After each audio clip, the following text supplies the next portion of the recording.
Hi everyone, hope you're doing well from wherever you're watching this channel, depending on your time zone. Now, when William Ruto and Gachagua took over office, the first thing Gachagua told Kenyans that we founded a dilapidated economy. Money were carried in sacks at Wilson Airport and it went to people's homes. What Kenyans are waiting for is for Gachagua to now make a case on either Uhuru or his cabinet secretaries whom he made allegation that they went with the money. Because then if the money belonged to the people, it should be recovered if Gachagua had enough information. So with that, Gachagua meant that they are running a dilapidated economy where they found empty coffers. In fact, he went to an extent of mentioning a figure. They got only 93 million.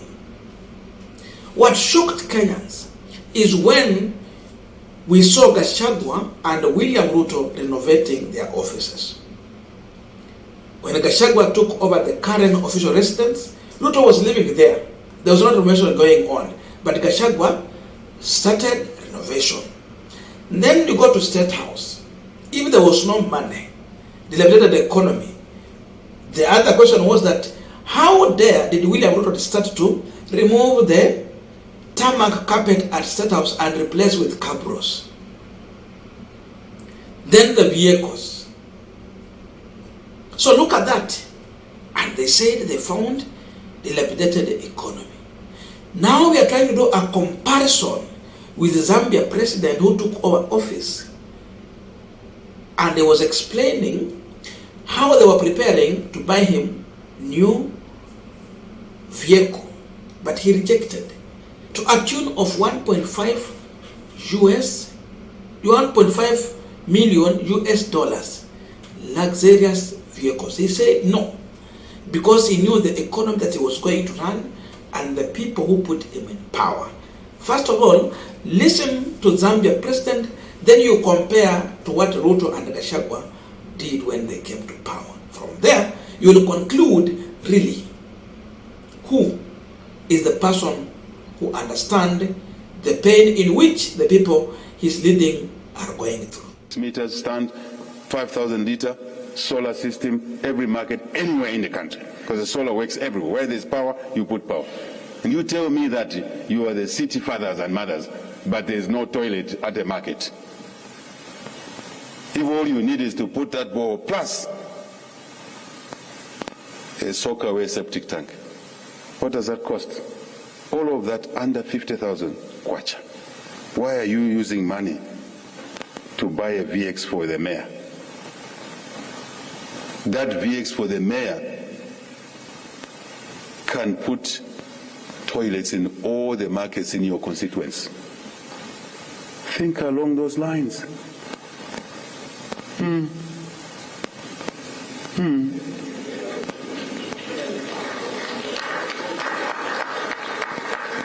The mayor can still drive a nice car, but it doesn't have to be a VX. If you want to drive a VX, buy your own.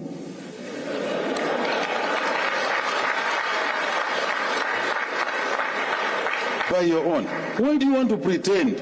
You know that you cannot afford a VX. Why do you want to pretend? Because you are using taxpayers' money. Now you should pretend. Hey. But a decent Hilux double cab aircon, it's a fantastic vehicle. Why you want a VX? Why you want a car costing $200,000? When that $200,000 you can put toilets in all the markets in that constituency. Town clerk wants a VX, mayor wants a VX, deputy mayor wants a VX. Whose money are you using? In that State House, I have not bought any new car. I refused. After the 16th of August last year, the system came to me and said, Mr. President, can you sign here? Before the 24th, I'm not sworn in. I said, I'm not yet sworn in here. Sign here. $1.8 million. That near Chandalama, we ordered new vehicles. Your colleague ordered new vehicles. So now you sign because you need new vehicles. I said, why? $1.8 million for the president's vehicles? Are there no vehicles in status? They are there. Are they not moving? They are moving. Are there no wheels? They have wheels. I said, I will use those. Cancel that tender. It's cancelled. I have not bought any new vehicle because I'm conscious this is not my money. Anyway. Now, we are continuing the panel discussion. Just a quick request. For those who are watching and you have not subscribed, please consider subscribing. To our returning subscribers and anyone who comment, I must say thank you so much. And again, to all our viewers, please give this video a thumbs up. Thank you so much, and back to this discussion. Now, the only way Gachagua could have demonstrated that they found a dilapidated economy was if he was not going to allow any renovation to take place at the official residence of the deputy president. Kama Ruto alikuwa anaishi kwa ile nyumba na ilikuwa inanyeshewa bila alikuwa anasema, na Ruto akamanage kukaa ndani, basi pia yeye angemanage kukaa ndani. I never saw the reason why Gachagua was replacing the marbles in that property. But he used millions of shillings to do the renovation, which took place close to 3 months before he officially occupied that premise. Compare that with the Zambia president and tell us who is saying the truth to the people. Is it the man who came to the office and he prepared to spend, or the man who came to office and he stopped spending?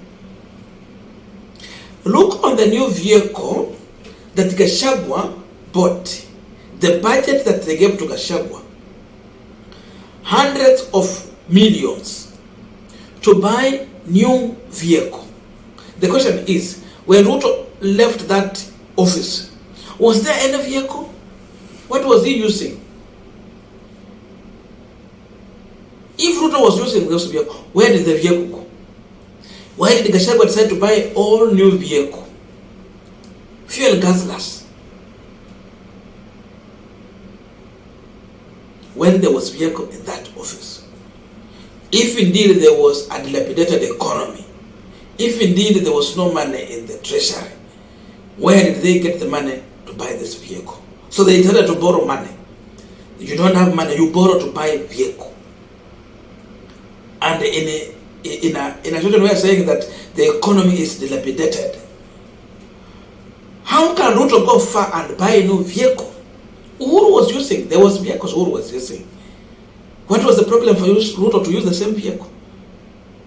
Zambia president is here, well and kicking, live. He did not buy a new vehicle. Instead, he decided to use the vehicle he found in the office. Today we are seeing William Ruto who got a budget to a tune of millions of shillings just to buy a vehicle. And that's why you hear that they are spending millions of shillings, 3 times what Uhuru was spending on hospitality only. People who found dilapidated economy. New vehicle, we saw them removing the tarmac carpet at State House, and they replaced with cabros. Now, anytime you see the government running any project, that's the time corruption comes in. They would only eat money when they are spending on project. So Gachagua initiated a project to do with the renovation at official residence of the deputy president because he wanted to eat money. Anakula pesa ya watu maskini kwa economy yamesema imeharibika. Ruto also wanted to eat money. That's why he was bringing in the issue of carbon. So there is sourcing, there is contractors. You over budget to eat. So they just came in and their first appetite was to eat. In the issue of contracting the supplier of these new vehicles is also a game of eating. They wanted to eat. It means when they spend on a campaign, on the first day they get to State House, the first perception they created was of the people who want to eat money because of the way they plan to spend. So first impression was recovering their money from day one. Ile pesa walikuwa na, ndio maana ukiona mtu amekuja kwa campaign ana spend pesa nyingi, handouts ziko hapa, ni kama atakuwa ndo na spend hivyo. You have to question yourself first before you vote for that person. When you get that voting boot, before you cast your ballot, ask yourself, kwa nini alikuwa anapeana hii pesa yote? Kwa nini? Yes, Raila spent money, Ruto spent, but Ruto spent too much. Where was he getting money? Tunajua mshahara ya president, and that's other allowances. So they had a way of recovering the money. Compare that to Zambia president. So who had the interest of the people at the hand? Who is really serving the real hustlers? Ni huyu Ruto wa Kenya ama ni Zambia president? If Raila was to come to office, or William Ruto, the only new office they were going to bring out ilikuwa ile office yenye either Kalonzo angekaa ndani ama Musalia Mudavadi. Only. The rest haikuwa mambo ya office mpya. So if there was the office that needed to get new vehicle, ilikuwa office ya prime cabinet secretary. So it was either Kalonzo to get new vehicle and new office, or Musalia Mudavadi. Lakini hao wengine wote mambo imetoka wapi? So you do your comparison here and you will understand. If Ruto could have gone the way Zambia president went, if Gachagua could have emulated what Zambia president decided to do, then we would understand that indeed these guys found the economy at a wrong position or at a wrong state, but they're trying to correct it. They're trying, there will be that perception that they're not spending. So it means they're working for the people. But once we see them with the guzzlers, magari, machine yenye inakunywa mafuta, magari mpya kubwa. Zambia president anasema double cabin tu na gari nzuri. Kunaweza kuwa na gari nzuri unatumia, lakini it's not that much expensive. Even Uhuru tried so much to bring vehicles that were spending little on fuel. Economical vehicles. But look on the machine Ruto and the team are driving today. They are using a lot of fuel. High-end vehicles. So unaweza ambiaje hasa ya kwamba you are running a dilapidated economy when you are driving expensive vehicles? How? And one Gachagua demolished one of the choppers that was used by the intelligence on their survey. Ile ndege ya police, they dismantled it and they literally modified that chopper to use for Rigathi Gachagua. But this was for police operations, when they want to know what is happening and how they deal with the issues. Gachagua took a very expensive chopper. Saizi ako nayo. Ruto ameamua kununua ndege mpya ya kutumia, Air Force One. Ile yenye Uhuru alikuwa anatumia ilikuwa na shida gani? The most expensive that is going to cost taxpayers huge money iko kwa budget yake, alafu unatuambia dilapidated. I think if you're talking about a person who is leading poor people and you understand is leading poor people, it is Zambia president, but not William Samoei Ruto. Ruto is an opposite of a hustler.